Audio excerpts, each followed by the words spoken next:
Welcome to the Three Ranger Bros audio library. The home to audio dramas created by the Three Ranger Bros themselves. Here they have built stories as a team, coming together with their storytelling ability and creating new tales and adventures for you guys to listen to. These stories have been worked on by the Three Bros, and here we have a channel dedicated to them. All the stories in this channel have been worked on by all three bros. Each story is crafted. Then they make their own unique original characters, which they will do the voices of. They explore many different fandoms and give unique takes and ideas within their favorite fictional worlds. And best of all, they have created this channel to invite you, the listener, to join them in these fantastic tales. So strap in and dive into the Three Ranger Bros audio library. Power Rangers Global, Chapter 6, A Trip to Fort Mountains State Park. The Rangers teleported into another under-construction library. They all walked out and looked rather confused, as it seemed like a rather normal place. Brohan then told them to travel to the mountain park, which wasn't that far away. When they finally got there, they stood there and took in the amazing view. But they were also rather confused. Okay, Brohan, what are we doing in Southeast America? Mark asked over the comms. There's a monster causing havoc close by. You are in the Fort Mountain State Park. The confusing part of this is the monster's just blowing parts of the mountain to smithereens. Brohan replied. Elias looked over the mountainside and saw a whole group of people running away down the mountain path. Well, going that way might be a start. Elias stated, pointing at the runaway tourists. I did not wear the right footwear for hiking. Himiko grunted.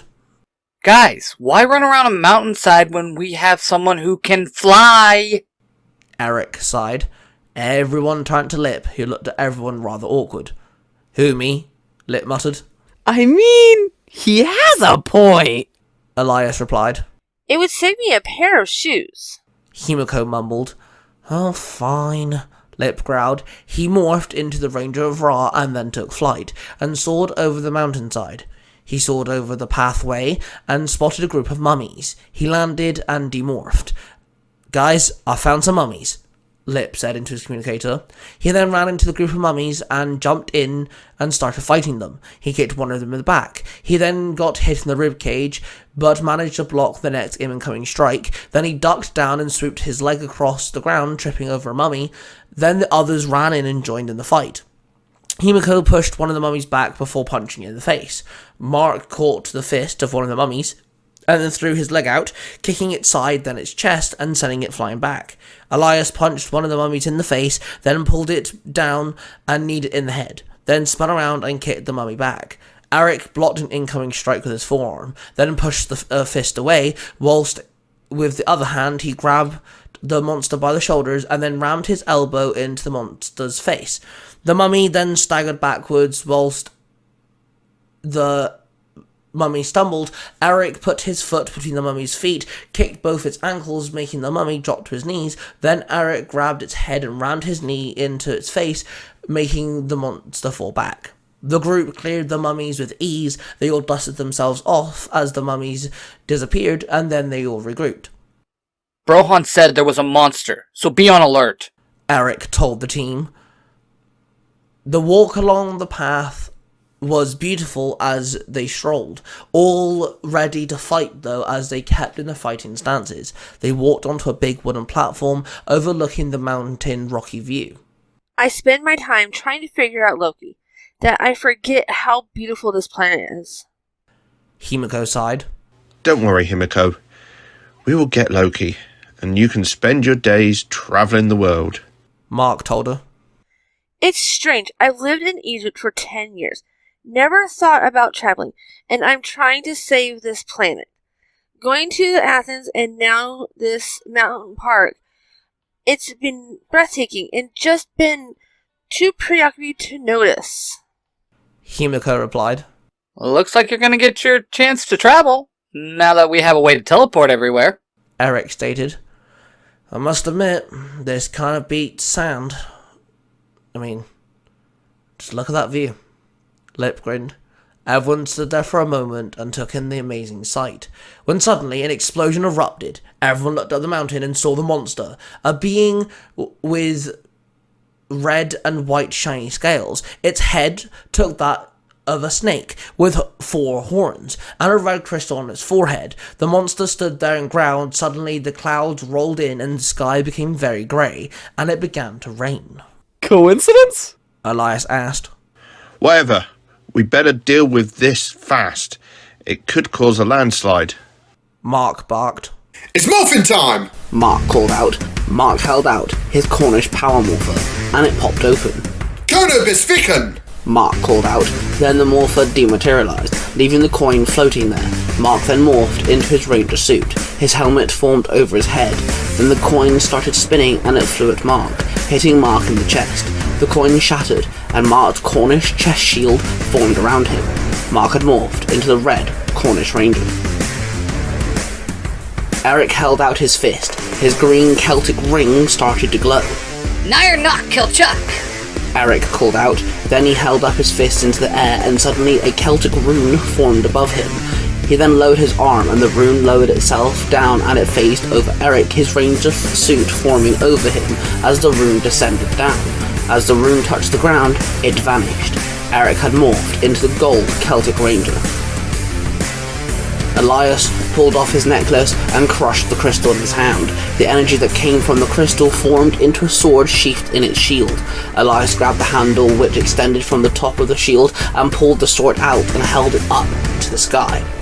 The Odenskraft Volden Veda. Elias called out. Then the blue energy seeped out of its blade and it formed around him. Then the energy formed into his ranger suit. His horns grew from his helmet as he sheathed his sword. Elias had morphed into the blue Viking Ranger. Lip held out his arm. Ra appeared behind him and sunk his talons into his forearm. White veins rippled through his wrist, and a wristbound morpher appeared in the shape of a falcon head. Lip then held out his black crystal scarab. Its wings opened and the key extended. He then opened the falcon's mouth and placed the key inside, and then closed the mouth down. Capra! Lip called out. Then the falcon eyes started to glow, and the energy wave pulsed from his morpher, and it wrapped around Lip's entire body, forming into his ranger suit. Ra, the god of the sun, then merged into Lip's body, and his helmet formed around his head. Lip had morphed into the white Egyptian Ranger of Ra.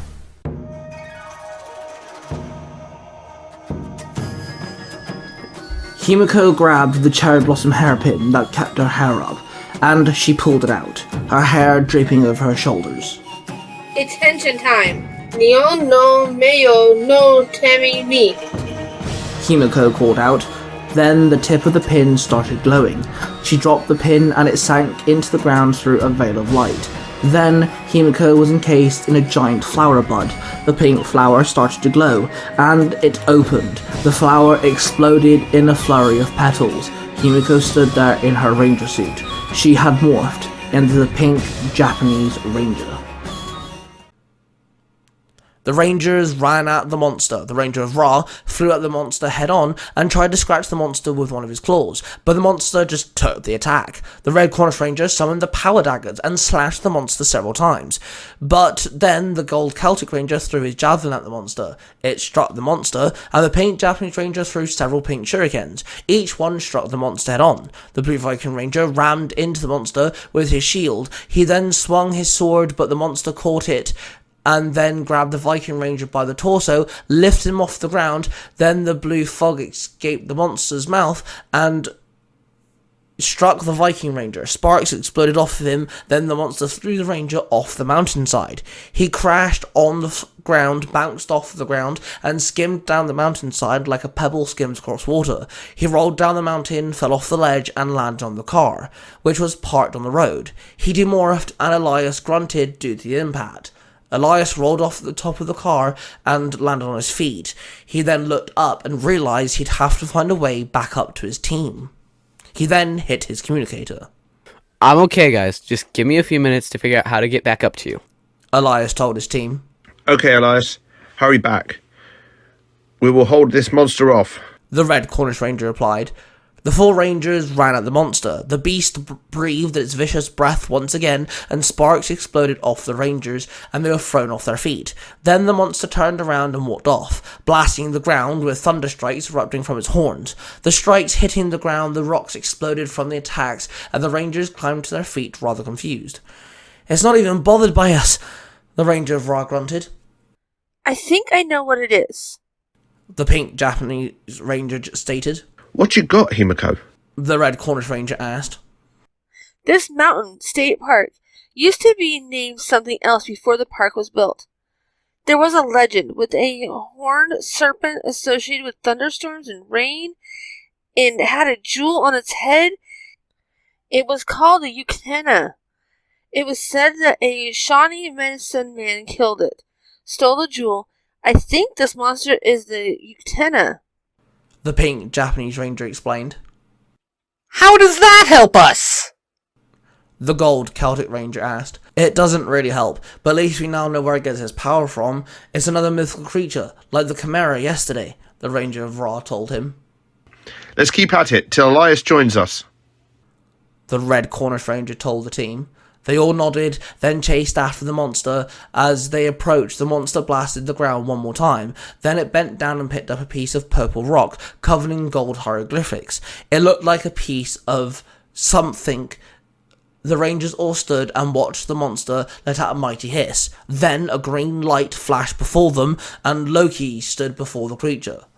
"Good, you found one. I'll take it from you. Can't believe I'm saying this, but good job," Loki told the monster, snatching the rock from its hand. Then he turned to the rangers. "Oh, the colourful thorn in my side," Loki growled. Loki, we presume, the gold Celtic ranger called out. "Doth mother know you weareth her drapes?" the Ranger of Ra mocked. "Don't mock me. You are mere mortals, and all you do is get in my way. I shall rule the world. I have the gods under my control, the mythical creatures, and everything in between. You don't stand a chance," Loki growled. We will beat you, god of mischief. The red Cornish ranger barked. "Try me, heroes," Loki roared. Then he turned to the Uktena monster. "Deal with them," Loki ordered. Then he teleported away. The monster hissed, then charged at the rangers.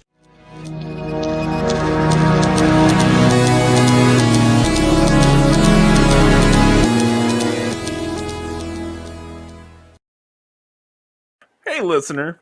This is a not paid for product placement for the Zero to Hero podcast. What do you If mean you not definitely paid? like what you're listening to now, come on over to the Zero to Hero podcast. Lights on. Just Anywhere you want to be able to find your podcast the at, trash bills. like Apple Podcasts, Spotify, Amazon Podcasts, and Google Podcasts, which is still a little weird. For the next 2 weeks.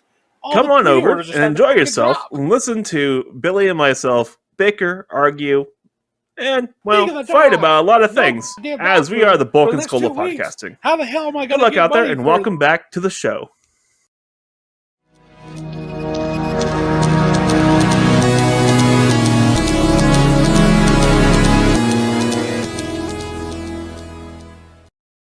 Elias had met the driver of the car he landed on. The guy had offered him to drive him up to the side of the mountain. They sat in the car rather awkwardly for a couple of minutes. So, tourist or local?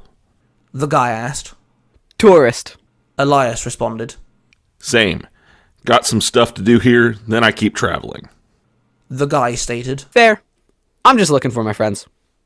Elias told him. So where are you from, kid? The guy asked.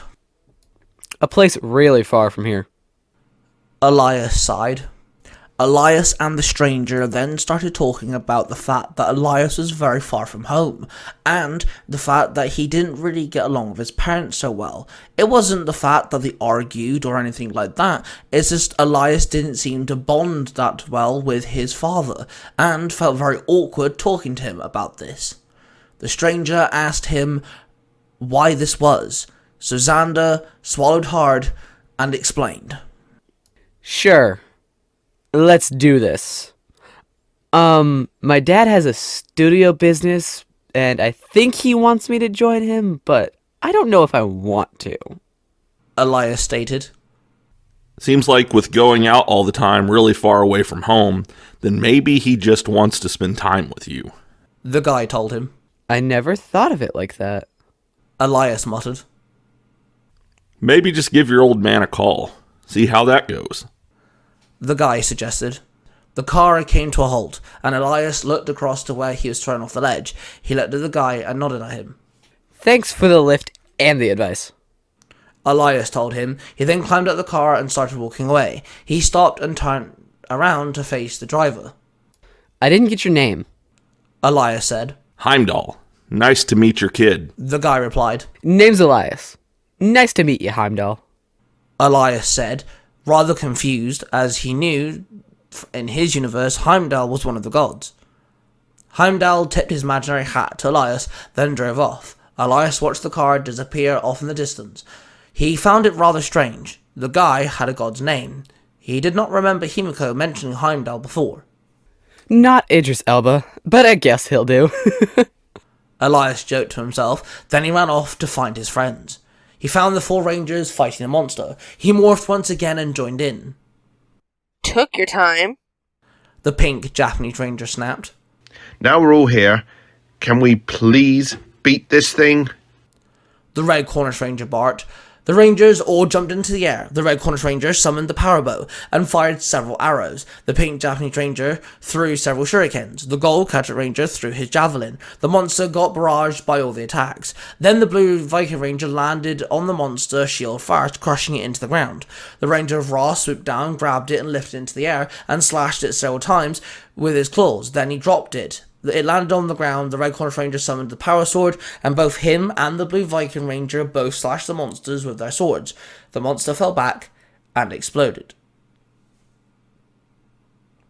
The rangers demorphed and watched as the big horned snake-like creature slithered in front of them.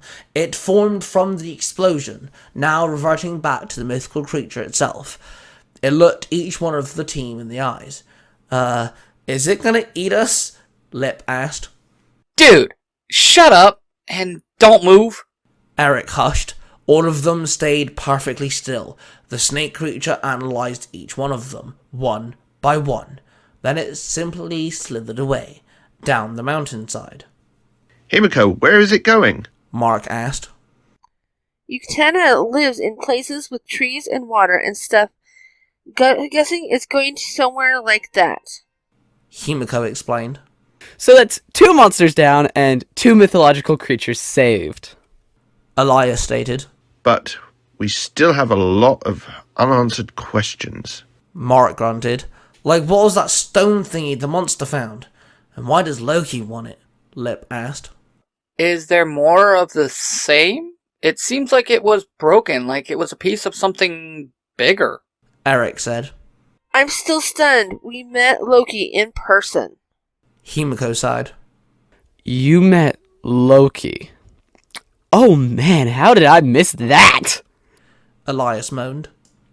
The team all headed back to the city and walked into the library. Elias stopped. Alright guys, take 5. We need it. Mark told the team. Then Elias walked into the other room and activated his communicator. And then his father, back in Universe 0.0X, answered. Hey Dad, how's things? How's the studio? Elias asked his father. Yeah, I'm good. This is a nice surprise. His father stated.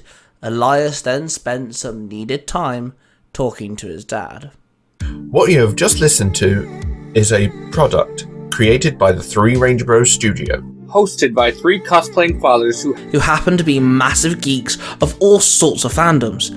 They are Mark, the Red Cornish Ranger, Cosplay Dude 637, and Tai Tiger. The studio covers different types of YouTube videos, TikToks, podcasts, and live streams. If you wish to find out who cosplays who, the YouTube channels, the TikTok accounts, and the podcasts, and all of the other social media platforms, please go to the 3rangerbrostudios.com.